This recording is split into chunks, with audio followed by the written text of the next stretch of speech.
Hello everyone, today I'll be showing you how to draw a sphere.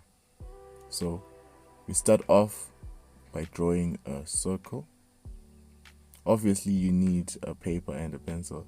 I suggest you get a light pencil like an HB and a darker pencil, maybe a 2B for the really dark tones. So you draw a circle. If you do not know how to draw a circle, just grab any round object and draw over it. So we've already established that the light is hitting the sphere from the top right, which means the dark areas are going to be coming from the bottom left of the circle, bottom left area of the circle. And to create that illusion of depth, you need some sort of tone or gradation on your circle. So I've divided the tones into four areas ranging from darkest to lightest. Darkest being at the very bottom to the lightest sector at the top.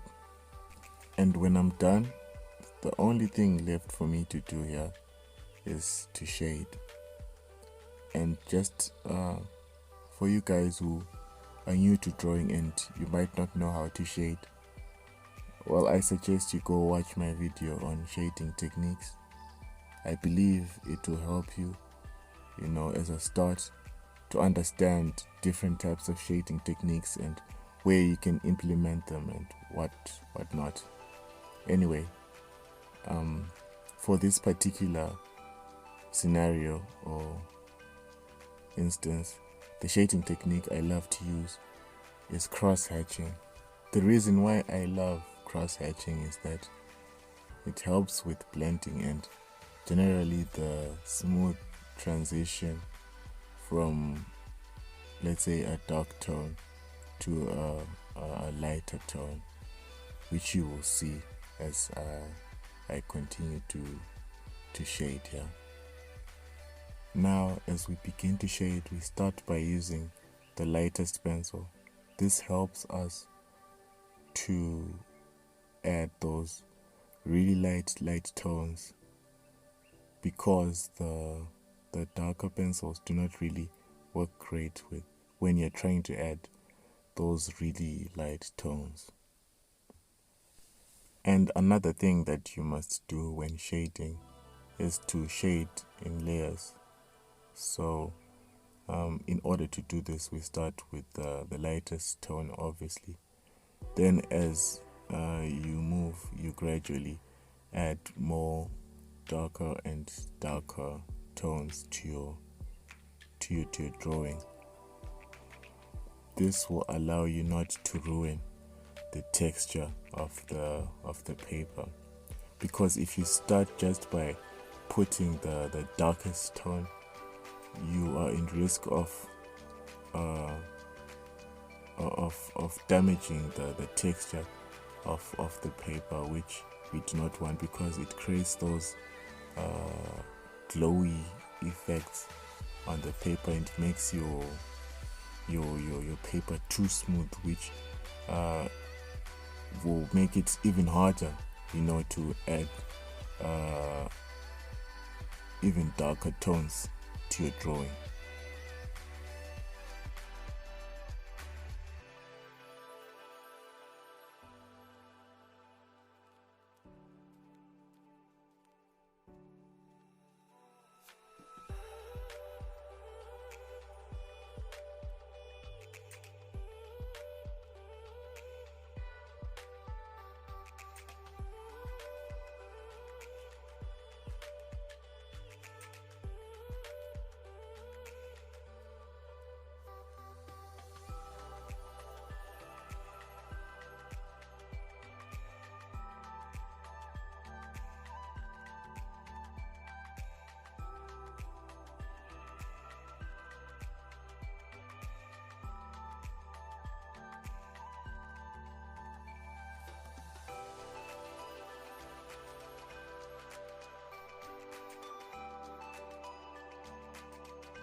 At this point, I'm basically done with my drawing.